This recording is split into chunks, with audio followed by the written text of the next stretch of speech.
তো ভাই তোরা বিনোদন দিতে পারবি, আমরা নিতে পারবো না, সেটা তো হইতে পারে না। তো চলো শুরু করা যাক বিনোদনের এই পর্যায়ে। দেখি প্রিয় ভাইয়েরা কি কি কমেন্ট করছে, ভাইদের কমেন্টগুলো একটু পড়ে আসি এবং বিনোদন নিয়ে আসি। চলো let's check it out.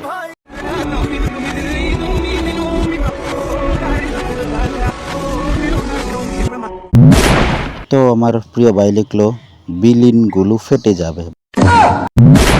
Yasin Ahmed লিখলো ছেলে তো মনে হয় অনেক কষ্ট করে। ভাই বেলুন দুইটা চাপে আছে, ফেটে যাবে তো।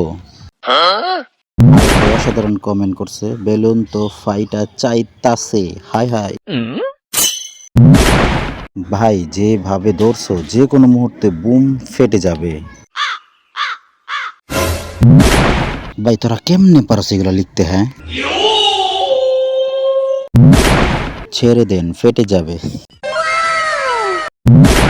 তো প্রিয় ভাই লিখছে আল্লাহ এদেরকে তুমি হেদায়েত করো। আসলে আল্লাহ এদেরকে হেদায়েত করুক, আমরা চাই সবাই এদেরকে হেদায়েত করুক। তো এইসব আসলে বাজে কন্টেন্টের উপর ভর করে কেউ আসলে ভাইরাল হতে চায় না, এটা আসলে দেশ ও সমাজের জন্য ক্ষতি। ডিয়ার ফ্রেন্ডস, আজকের এই এপিসোডটা কার কেমন লেগেছে অবশ্যই কমেন্ট করে জানাতে ভুলবেন না। Bye bye, tata.